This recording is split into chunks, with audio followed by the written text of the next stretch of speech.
Selanjutnya kisah permata. Bagaimana kisah permata ini? Di dalam surat ke-70 ayat 4 dikatakan ada satu hari yang kadarnya 50.000 tahun. Naik malaikat dan ruh kepadanya dalam satu hari adalah kadarnya 50.000 tahun. Kalau kita membuat 50 titik dalam suatu lingkaran, jarak antara dua titik harganya 1000 tahun. Ini 50 titik dalam sebuah lingkaran. Kita zoom, nah jarak antara dua titik ini 1000 tahun. Jadi ini 50.000 tahun. Artinya waktu 50 itu ada dalam Al-Quran. Ini waktu 50 yang dimaksud. Jika kepada kita diberikan 50 koin yang bernomor dari 1 sampai 50, kita harus menyusun koin ini secara sempurna pada suatu lingkaran. Jika kita tarik garis dari 1 ke 2, kemudian dari 2 ke 3, dan seterusnya mengikuti bilangan berurut genap dan ganjil, seperti ayat ini mengatakan demi genap dan ganjil, wasyaf'i wal watr, ia akan membentuk bintang 50 simetri. Dia menghubungkan dua bilangan yang berurut. Bilangan berurut itu pasti genap dan ganjil. Terjadilah bintang 50 simetri. Pertanyaannya, apakah Anda bisa mendistribusikan bilangan itu? Nah, ini model dari batas haram. Di tengah-tengahnya baladil amin. Nah, kita namakan ini permata Al-Quran supaya tidak keliru, dikasih nama dulu. Kemudian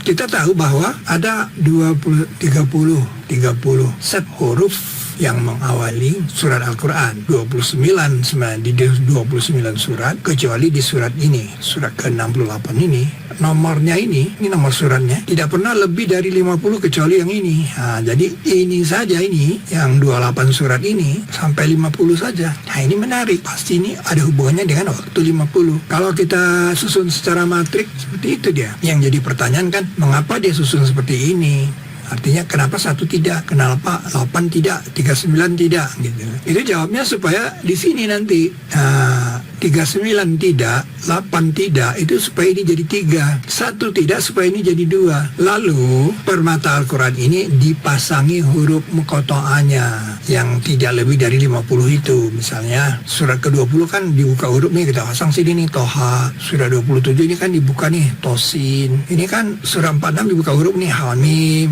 Ini dibuka huruf nih 15 nih Alif Lam Ra. Nah, ini tidak, 34 tidak. Kemudian 3 dibuka huruf nih Alif Lam Mim, 22 tidak, gitu kira-kira gitu. Nah, kita pasangin huruf muqatta'ahnya. Nah, seperti itu dia. Nah, yang tidak ada huruf muqatta'ahnya kan tidak ada mutiaranya. Jadi ini kita anggap sebagai mutiara. Jadi tidak ada mutiara, jadi kita hapus saja. Tapi ada bilangannya nanti kecil di sini sebagai penanda. Nah, kemudian kita tarik. Ini yang kita sebut permata sholat, karena ada rumus sholat di sini. Nah, bilangan ini nih, yang merah ini dimulai dari surat batu ini 1 kan, 1, 3 kan, 1, 1, 3, kemudian 2 kan. Nah, bilangan itu terjadi karena susunan surat tadi. Contohnya ini tadi, mengapa ini 3? Itu karena 39 dan 8 tidak dibuka huruf. 8 tidak dibuka huruf. Kalau dibuka huruf kan dia ada mutiara di sini kan. Dia tidak dibuka huruf, jadi dia garis saja di sini. 3 lah ini. Jadi bilangan ini muncul karena susunan surat yang dibuka huruf. Bilangan itu satu putaran ini kan. Habis dibagi 19. Bilangan sepanjang ini Anda bisa bayangkan. Selama ini kita nggak lihat nih bilangan ini. Itu lambang dari tawaf karena satu putaran kan. Berarti itu tawaf. Bayangkan di permata sholat itu ada model tawaf. Ya, ayatnya mengatakan dan mereka tawaf di rumah tua itu. Di ayat 29 surat Hajj. Waliyat tawafu bil baitil atiq. Nah, ini dia filmnya, tawaf itu putaran, dan itu dari batu. Nabi tawaf kan mulai dari Hajar Aswad, ini surat batu namanya. Kemudian penanda 28 dan 43. Ini 28 dan 43 ada penanda. Bilangan ini nih, nah ini kan ada bilangan nih di penanda 2 ini. Bilangan ini bolak-balik, bolaknya tahun 1992, baliknya 2008 ketemu. Jadi baru kepikir dia harus dibalik, itu tahun 2008. Dicoba habis dia. Butuh 16 tahun tahun. Anda bisa bayangkan 16 digit 16 tahun. Ya kalau tidak sabar kan bagaimana? Jadi untuk menunggu ini butuh 16 tahun. Jadi diperlukan kesabaran 16 tahun. Akhirnya ketemu, oh dibalik balik. Waktu ini kan setiap habis training SSQ kan selalu alumni disuruh hafal ini 611 611 23 11 22 11 33 password alumni SSQ. Ternyata 2008 dibalik juga habis ya. Nah disinilah baru kita menyadari kalau begitu ini kode dari SAI. Ini kode dari SAI bolak-balik dia dari Sofa dan Marwah, dari penanda 28 dan 43 ada SAI. Jadi ada tawaf dan ada SAI. Anda bisa bayangkan. Nah kalau kita kembalikan ke permata Al-Quran, berarti kan permata sholat yang mengatakan itu ada SAI. Kalau kita kembalikan ke permata Al-Quran, nah ini kan jadi 100 kan, karena ini yang merah ini bilangan 19 penambahnya. Nah kita bisa hitung nih berapa sudutnya. Sudutnya itu ternyata 104,4. Kalau air kan 104,5. Jadi beda-beda tipis dengan sudut air. 29/100 kali 360 104,4. Mungkin ini sudut air di surga atau sudut air yang suhunya lebih dingin atau bagaimana. Ya Anda bisa hitung ini jadi saksi. Benar nggak itu 29? Nah bilangan-bilangan ini tidak berdusta. Tidak ada dusta di sini. Kamu yang berdusta. Akibatnya apa? Akibatnya sisanya 71. Nah inilah kode dari air. Karena air dan darat itu di bumi berbanding 29, 71 dan 29. Nah disinilah dikodekan surat Nuh. Surat Nuh surat ke-71. Itu penanda 28 dan 43. Surat Nuh itu 28 ayatnya. Nah, 71 kurang 28 itu 43. Ini kalau Anda lihat di internet kan, air itu kan 70,8.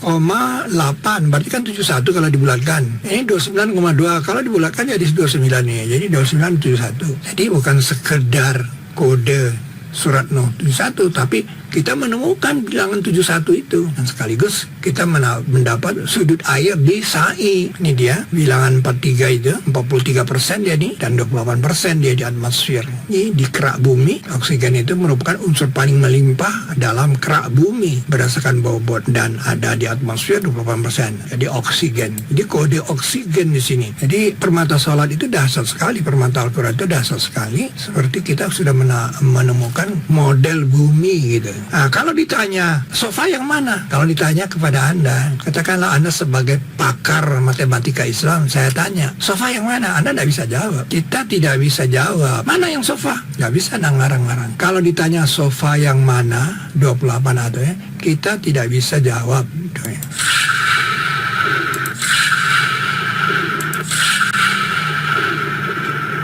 Kita harus melihat ke Arupadatu, baru kita bisa menjawabnya. Di sinilah pentingnya Borobudur peninggalan Nabi Sulaiman.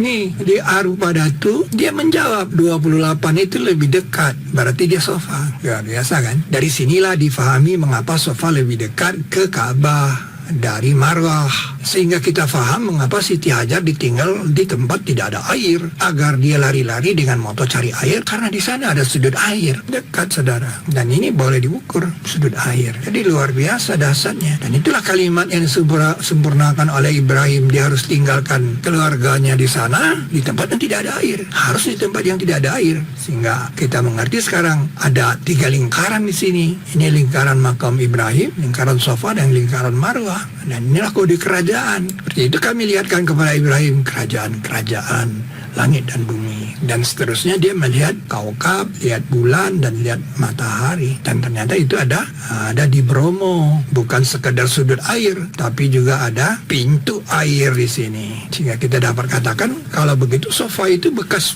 bukit, bekas pintu air dong. Bukan bukit vulkanik. Jadi di Mekah itu dulu pernah ada pintu air. Seperti di sini. Itu permata sholat ceritanya. Yang dahsyat, yang setiap orang sekarang harus tahu.